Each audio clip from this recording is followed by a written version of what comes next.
Traffic rules విరుద్ధంగా నిబంధనల ఉల్లంఘనకు भाई साहब आप ख़त्म करें तो हम प्रेस मीट करेंगे।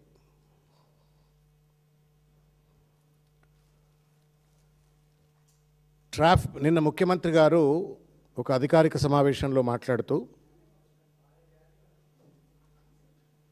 మరి ఏమైతుంది తలుపులన్న పెట్టరి ప్రెస్ మీట్ ఇదేమన్నా మార్కెటా?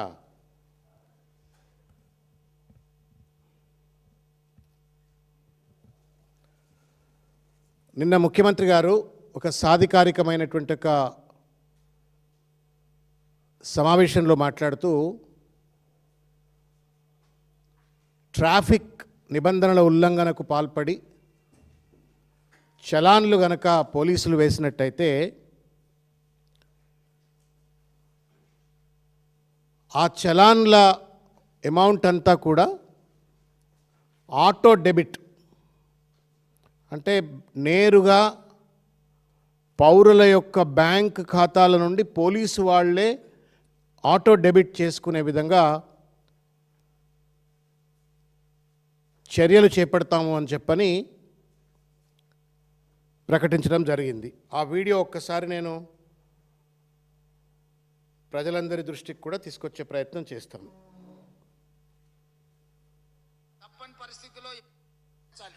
తప్పని పరిస్థితిలో ఎవరి మీదైనా చలానా వేస్తే ఒక్క పైసా తగ్గించకండి. మూడవది, వాళ్ళ బ్యాంక్ అకౌంట్స్తోని డైరెక్ట్గా డిపార్ట్మెంట్కి సింక్రనైజ్ చేయండి. ఎప్పుడు చలానా పడితే ఆటోమేటిక్గా వాళ్ళ అకౌంట్లోకి వెళ్ళి డిడక్ట్ అయ్యి పోయే విధంగా ఈరోజు బండి రిజిస్ట్రేషన్కి వచ్చినప్పుడే ఆ బండి యజమాని యొక్క ఖాతాను మీరు తీసుకోండి. బ్యాంక్ అకౌంట్ను అటాచ్ చేయండి. ఏ బండి అయితే స్పీడింగ్ చేస్తుందో, ఏ బండి అయితే సిగ్నల్ జంప్ చేస్తుందో, ఏ బండికి అయితే చలానా పడుతుందో ఆటోమేటిక్గా ఆ యజమాని అకౌంట్లో నుంచి నగదులు బదిలీ అయ్యే విధంగా మీరు ఈరోజు టెక్నాలజీని వాడుకోండి. బ్యాంకులను కూడా సమన్వయం చేసుకోండి. లేకపోతే తప్పని పరిస్థితిలో ఎవరి మీదైనా చలానా వేస్తే ఇది రేవంత్ రెడ్డి గారు నిన్న మాట్లాడినటువంటిది. నాకు ఒక్కోసారి అనిపిస్తుంది రేవంత్ రెడ్డి గారు ఏమైనా అమాయకుడా, కనీస రాజ్యాంగ స్ఫూర్తి కానీ లేకపోతే ప్రజలకు సంబంధించినటువంటి చట్టాలు అమలు చేయాలంటే ఉన్నటువంటి ఒక కాన్స్ట్రెయింట్స్ ఏంటి, ఎనేబులర్స్ డిజేబులర్స్ అంటాం మేనేజ్మెంట్లో. ఎనేబులర్స్ ఏంటి, డిజేబులర్స్ ఏంటి, సాధ్యాసాధ్యాలు ఏంటి, కనీస అవగాహన లేకుండా ఏది నోటికి పడితే అది వచ్చి మాట్లాడతాడా? అహంకారమా లేకపోతే అమాయకత్వమా అజ్ఞానమా? మొత్తానికి మాత్రం ఇష్టం వచ్చినట్టుగా మాట్లాడతాడు. చట్టాలపైన కనీస అవగాహన లేకుండా ఇష్టం వచ్చినట్టు మాట్లాడతాడు. నేను అడుగుతాను రేవంత్ రెడ్డి గారిని, నువ్వు ముఖ్యమంత్రి అయిన తర్వాత 2 ఏళ్ళు పూర్తయినాయి. ఈ 2 ఏళ్లలో ప్రజలను బాగు చేసే ఒక్క మంచి పనిని చేసినావా చెప్పు? నువ్వు ఒక్క చట్టబద్ధమైన రాజ్యాంగబద్ధమైన పని చేసినావా చెప్పు? గుండె మీద చేయబెట్టుకొని రేవంత్ రెడ్డి గారు పండుగ ముందు విచ్చలవిడి అవినీతి, దోపిడీ, ఇష్టం వచ్చినట్టు చట్టాలు చేయటం, ఆ చట్టాలను కోర్టులు కొట్టివేయడం, మొట్టికాయలు వేయడం, హైడ్రా పేరు మీద ఇండ్లను విధ్వంసం చేయటం, మూసీ నది పేరు మీద విధ్వంసాలకు పాల్పడటము, గ్రూప్ 1 పరీక్ష లాంటి పరీక్షలు అక్రమంగా నిర్వహించి విద్యార్థుల జీవితాలను బలిపెట్టడము, ఇవాళ ఆఖరికి రోడ్ల మీద ట్రాఫిక్ నిబంధనలు ఉల్లంఘించిండ్రు అని చెప్పని ఆఖరికి డైరెక్ట్గా బ్యాంక్ ఖాతాల నుండే డబ్బులు దొబ్బివేయాలని చెప్పని వాళ్ళ కుట్రపూరితమైన ప్రయత్నం చేస్తూ ఉన్నారు. We are not against regulating the traffic on the roads, కానీ అవసరమైనటువంటి ఒక రీతిలో ప్రజలను చైతన్యపరచండి, ఎడ్యుకేట్ చేయండి. ముందు ఆ గుంతలను అయితే బూడ్చవయ్యా రేవంత్ రెడ్డి, నువ్వు చాలాను వసూలు చేసే ముందు ఎక్కడికక్కడ పోలీసు వాళ్ళకు నువ్వు టార్గెట్లు పెట్టి, పోలీస్ స్టేషన్కి ఇంత టార్గెట్, ఎస్ఐకి ఇంత టార్గెట్, సిఐకి ఇంత టార్గెట్, ఏసీపీకి ఇంత టార్గెట్, ఇట్లా టార్గెట్లు పెట్టి చలాన్లు వసూలు చేస్తూ ప్రభుత్వ ఖజానాన్ని నింపుకుంటూ విచ్చలవిడి దోపిడికి పాల్పడుతూ రోడ్ల మీద గుంతలు మాత్రం పూడ్చవు, పార్కింగ్కు స్పేసు కల్పించావు, ఏమాత్రం నియమ నిబంధనలు అప్రాప్రియేట్గా ప్రజలను చైతన్యపరచుకుంటా ఎడ్యుకేట్ చేయకుండా ఎన్వైరన్మెంట్ క్రియేట్ చేయకుండా చలాన్లను మాత్రం ఆటోమేటిక్గా డెబిట్ చేస్తాము అని చెప్పని మాట్లాడటం మీ మూర్ఖత్వానికి, అజ్ఞానానికి, అమాయకత్వానికి, అవగాహన రాహిత్యానికి, చట్టంపై కనీస అవగాహన లేనట్టుగా వ్యవహరిస్తూ ఉన్నారు. You are a chief minister sir. You are expected to know the లా.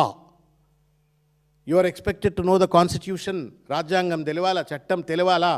ఆ కుర్చీలో కూర్చున్న తర్వాత నీ నోట్లకెళ్ళి ఒక మాట వచ్చినట్టయితే అది ఫత్వా లాంటిది, అది ఒక ఆర్డర్. నిన్న కూడా చెప్పిన ఇదే మాట. ఈ చీఫ్ మినిస్టర్ ఒక్క పదం మాట్లాడితే ఆ పదం ఒక ఆర్డర్ లాంటిది. ఆ ఆర్డర్కి ఒక సహేతుకత ఉండాలా, చట్ట నిబద్ధత ఉండాలా, రాజ్యాంగ నిబద్ధత ఉండాలా. ఏది పడితే అది మాట్లాడితే జోకర్ అయిపోతారు. And you are making governance as a joke and you are becoming a joker. ఒక 5 పేజీల లేఖ గౌరవనీయులు తెలంగాణ రాష్ట్ర ముఖ్యమంత్రి రేవంత్ రెడ్డి గారికి రాయటమైంది. మీరు ఆటో డెబిట్ సిస్టమ్ ఏదైతే మీరు ప్రవేశపెట్టాలని ప్రయత్నం చేస్తూ ఉన్నారో అది పూర్తిగా కూడా రాజ్యాంగ విరుద్ధం, మోటార్ వెహికల్ యాక్ట్స్కు విరుద్ధం, రైట్ టు ప్రైవసీ యాక్ట్కు విరుద్ధం. మీకు ఇష్టం వచ్చినట్టుగా బ్యాంకులను అదేదో రేవంత్ రెడ్డి గారి ప్రైవేట్ బ్యాంక్ అయినట్టుగా వాటిని నేను డైరెక్ట్గా అకౌంట్ డీటెయిల్ తీసుకుంటా, అందులో నుంచి డైరెక్ట్గా డబ్బులు నేను రెజ్యూమ్ చేసుకుంటా, డెబిట్ చేసుకుంటా అని చెప్పనైతే మాట్లాడుతుండో ఇది పూర్తిగా కూడా రాజ్యాంగ ఉల్లంఘన, రాజ్యాంగానికి వ్యతిరేకము, చట్టాలకు వ్యతిరేకము, రైట్ టు ప్రైవసీ యాక్ట్కు వ్యతిరేకము, ఫండమెంటల్ రైట్స్కు కూడా ఇది వ్యతిరేకం. రేవంత్ రెడ్డి గారు, నాకు అర్థం కావట్లేదు, మీరు ఎవరితో మాట్లాడతారా? ఉట్టినే నోటికి ఏదొస్తుంది మాట్లాడతారా మీరు? When you're talking do you think, or at least do you talk to somebody? ఏం మాట్లాడాలా, ఏం మాట్లాడొద్దు, ఏం పాలసీ ఎట్లా తయారు చేయాలా, ఓ కాన్సిక్వెన్షియల్ థింకింగ్ ఏమైనా ఆలోచిస్తారా లేదా? ఏది పడితే అది వచ్చేసి ఫట మాట్లాడేస్తారా? ఈ సినిమానా ఇది? బాలకృష్ణ సినిమా డైలాగ్ ఇది ఏమన్నా? బాలకృష్ణ సినిమా డైలాగ్ సార్ ఇది? It's a government, it's a policy. A policy is suppose to have the constitutional sanctity. ఎవడిచ్చాడండి అధికారం నీకు? నాకు చెప్పు ముఖ్యమంత్రి గారు. దేశానికి రాజువా నువ్వేమన్నా? క్రౌన్లెస్ కింగ్ వా ఏంది? భారత రాజ్యాంగం ఏం లేదా? ఇష్టం వచ్చినట్టు మంది బ్యాంకులను మొత్తం లోబర్ చేసుకొని డబ్బులు వసూలు చేస్తావు. వీలవుతుందా? ప్రజెంట్ లాస్ అలౌ చేస్తాయా? నువ్వు రాస్తేవి అలా పేపర్లలో ఫ్రంట్ పేజీలలో వార్తలు వచ్చాయి, ఇంగ్లీష్ పేపర్లో, తెలుగు పేపర్లో అన్ని వార్తలు వచ్చాయి, టీవీలలో చర్చలు అయిపోయాయి. ఖతం, నీ పని అయిపోయింది. నీకు సెన్సేషనలిజం అయిపోయింది. పేపర్లో వార్తలు వచ్చినాయి, ప్రజల్ని మభ్యపెట్టాలా, అదిరించాలా, బెదిరించాలా. ఇది ఎక్కడ రాజకీయము? This is licensed extortion Revanth Reddy garu. Licensed extortion. Parking లేదు రోడ్ల మీద, మాల్స్కి ఇష్టం వచ్చినట్టుగా ఎక్కడ పడితే అక్కడ పర్మిషన్లు ఉన్నాయి, చాలా బిల్డింగ్లకు పార్కింగ్ స్పేస్ లేదు. బయట వాడు బండి పార్క్ చేసుకుంటే మీ వాళ్ళు ఫోటోలు కిచ్చ ఫోటోలు కొడుతుంది, లైసెన్స్ మీరు చాలాన్ని పంపిస్తుంది, పైసలు దొబ్బాలని అంటున్నారు మీరు ఇవాళ. This is nothing but licensed government extortion ఇది. పోలీసు వాళ్ళను మనము కలెక్షన్ ఏజెంట్లు ఉంటారు చూడ్రి, ప్రైవేట్ లోన్స్ అట్లా లెక్క పోలీసు వాళ్ళను టార్గెట్ డ్రివెన్ చాలాన్ కలెక్షన్ ఏజెంట్ల లెక్క ఇవాళ ప్రభుత్వం మార్చేస్తున్నట్టుగా కనబడతా ఉంది. నువ్వు రోడ్ల మీద వసూలు చేయి, లేకపోతే బ్యాంకులకు వెళ్ళి కూడా వసూలు చేయని చెప్పని ఈరోజు మాట్లాడుతున్న ఒక పరిస్థితి.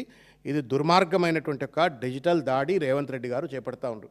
ఇండ్లు కూలుస్తావు, జీవితాలు కూలుస్తావు, ఆఖరికి బ్యాంకుల ఖాతాలను కూడా దోచుక తింటా అని చెప్పానంటే ఈ దోచుక తినడం కోసమే నువ్వు ముఖ్యమంత్రి అయినావు రేవంత్ రెడ్డి గారు. ఇదేం సిద్ధాంతం అండి? నాకు అర్థం కాదు.